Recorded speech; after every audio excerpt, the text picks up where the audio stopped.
Hi, here's Julie for another episode. I feel it's probably the number 8 so far. Again, today I come with something's big on my heart is to honor our ancestors. And what I mean is I'm talking about even our grandmother or grandfather, so of people of my age, so the mother and father of my mom, my dad. And I especially want to honor my grandmother today because she's transitioning and I feel it. And I was just messaging her to tell her all that I was grateful for, everything that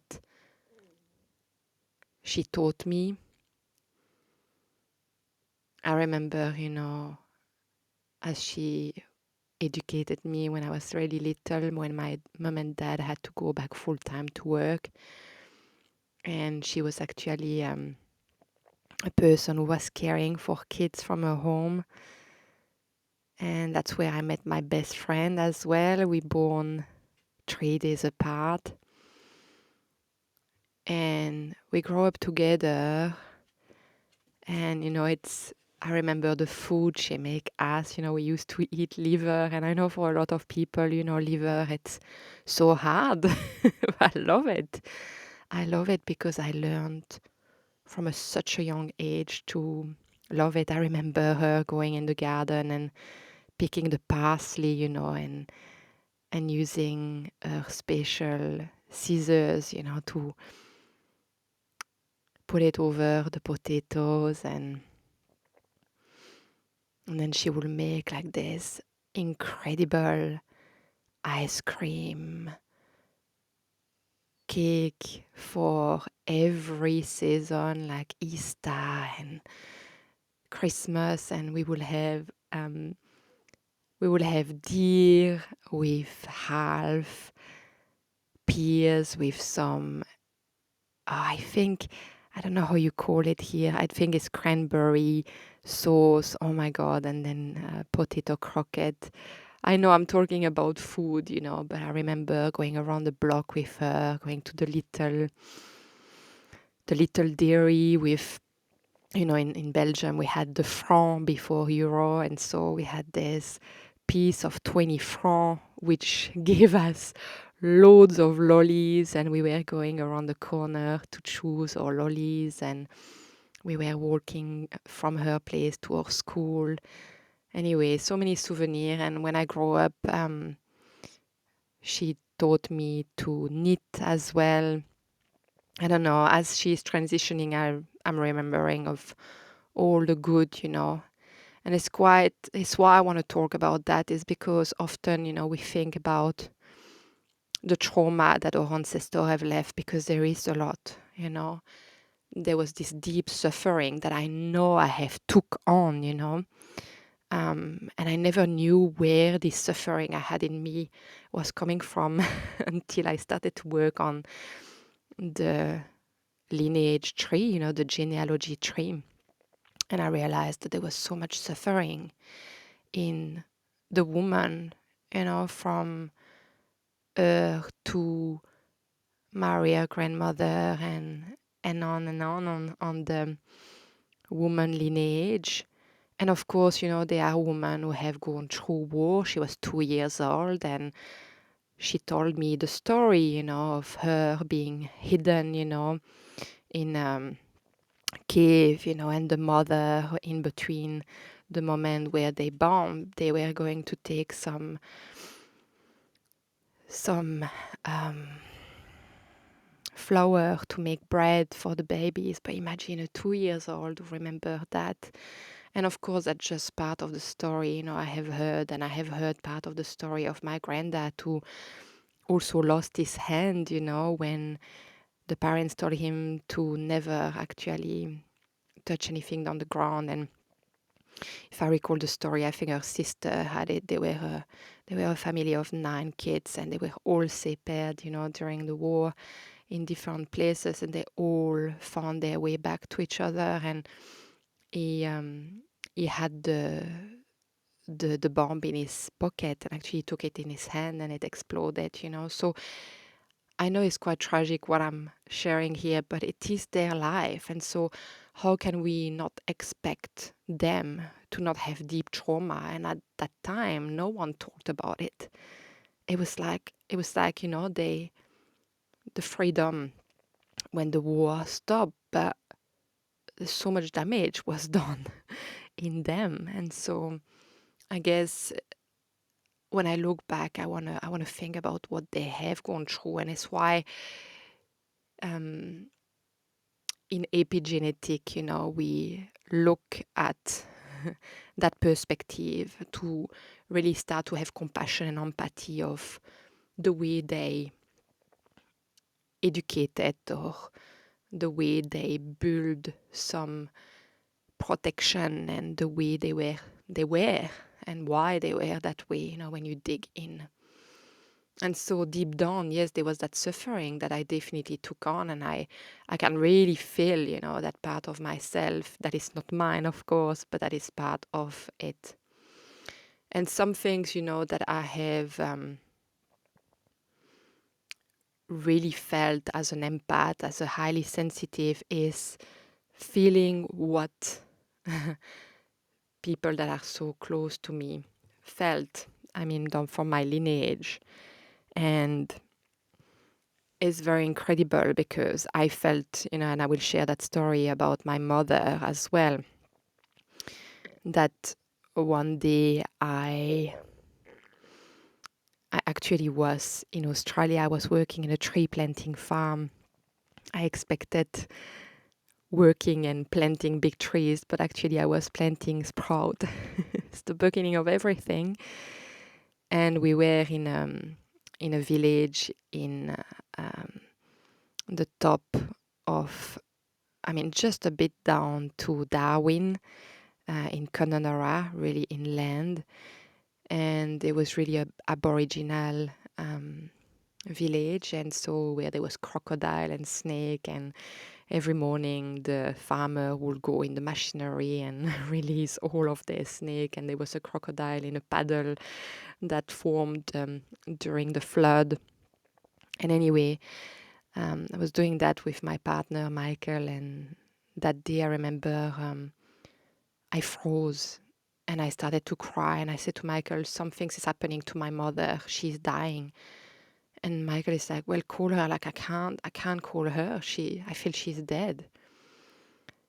And it was very crazy because I couldn't call her for 7 days. And, at the time, that was like beginning of 2000, it was 2007, 2006, 2007. Yeah, 2007, I'm pretty sure. So, Skype just happened. So, we were not on social media. We had our old phone. We were like emailing anytime we had internet, like it was once a month, or calling, once every 2 months. And anyway, I called her 7 days after that, and then I said, Mom, are you okay? And she said, yeah. I said, I thought you were dead. And she said, oh yeah, I'm okay. And I didn't ask myself too much question. I just trusted what she said to me. And then 6 months later, I came home and arrived in her home in Belgium. And she said, Julie, can you sit, please? I have to tell you some things. And I sat down in the garden. I really remember that moment. And she said, when you called me 6 months ago, I was actually dying. You felt it, in your body. I didn't want to tell you because I didn't want to burden you with that. But yeah, I was actually being under the hand of a man who was actually, holding me, and she managed to escape, and she showed me the photo, and it was outrageous. So, we have that deep connection, we have that deep knowingness. And here with my grandmother, she did break her tibia about a month or two ago in 3 fracture. And my tibia started to be so sore. And I went to the osteo. I said, yeah, It's like you have three fracture, but they you're not they not, but it's like your bone have a trauma, but it's not broken, it's like it's almost energetic, it's like. And then I was starting to think that, yeah, she did break that tibia. And honestly, I have had pain, and she's on outrageous pain. Now she's on the transition, so she's starting to not feel pain. But she's been really suffering a lot. And it's like, I'm thinking about the suffering, because not just the suffering emotionally, but the suffering physically that this woman has been going through. And when I look at the parallel of how my body has suffered, and I know there is plenty of things that are from my past life, but also things that I have worked through because that generation couldn't work through themselves, because they haven't learned the tools, with what they went through. They didn't learn that. And so anyway, I just wanted you to know that if you feel this feeling of knowingness or feeling in your body viscerally what another person can experience, it is normal. It is real. Not just normal, it is real. And it's because there is a deep, deep connection with the person. And, I feel that the break and the fracture she had in her tibia is probably from a past life that she is experiencing in the now, and I am feeling it in my bone as well. And as she's passing, I felt it, the night that I felt her coming, and then the next morning my mom told me she was in transitioning. So I knew, and just because of the leg, and so there's been a lot going on in her leg for many years, especially the last 5 years. And so, so I asked that all of that energy, ancestral energy, left with her, that we break the chain of that, for the next, older woman from this generation to be liberated from it as well, because we're doing a lot of work in our family to release all of that. And so I also wanted to say that even, if you have had difficult time with your family members, that there is secret, there is betrayal, there is abuse. All of that is happening in pretty much every family. And I think that at that time, a lot of secret were there because it was such another time. And I think, maybe you're not ready now, but I think it's a journey, to forgiveness. But I want to remind yourself that forgiveness is not about the other. It's about you.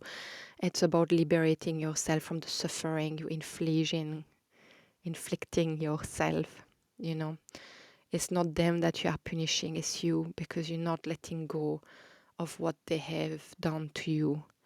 And remember that what they have done to you is often unconscious, some not of you, obviously, but it is done because of their own experience that in a way we will never be able to understand because we haven't gone through what they have gone through. And I think that applies for anybody in our life. We cannot ever put our shoes in the life of somebody. And I just found sad that, it takes such a long time to be able to go to forgiveness. I know it's a journey, but I just wish that we could be so much kinder to one another. And I know it's due to the trauma we have lived and how we project to one another when we haven't actually have had the tools to go through the healing journey that some of you are on. And some people decide they don't believe in that, and that's okay. So, but make sure you liberate yourself and you allow yourself to let them go with everything, then it can be transmuted in the transition as well. So yes, I deeply believe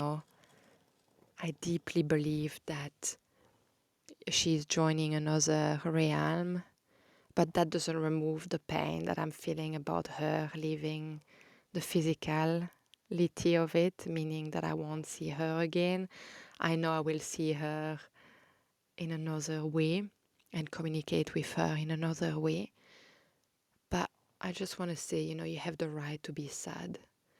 It's part of it. I wish, in our culture, in the Western culture, we would have be educated as celebrating, death as much as we celebrate life.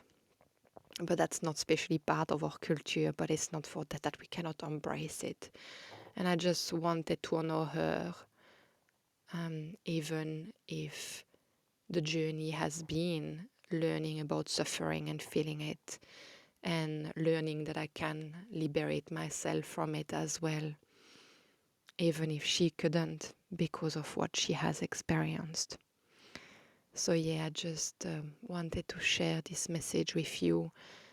I'm really sad today because I don't know exactly how many days she has left, but I know that I will remember the good, and I will let all the other energies be transmuted with her in her transition. So I hope you can reflect on this and remind yourself of what you are still holding on, and gently going through the process of forgiveness for yourself. I'm sending you so much love, and I hope this was not too heavy of an episode, but I just felt I wanted to share it with you. And this podcast is all about rawness, vulnerability, and really coming in the moment where I'm feeling it. And right now I'm feeling it. So I felt it was time for me to show up here and share what I had on my heart. So I thank you so much again for being here, and I'm sending you so much love. And I hope you can take a moment to honor your lineage. No matter what you have experienced with them, they're still part of the reason why you are here and why you have had to experience all that you are experiencing to become the person you are today. All right. I'm sending you lots of love. Take care.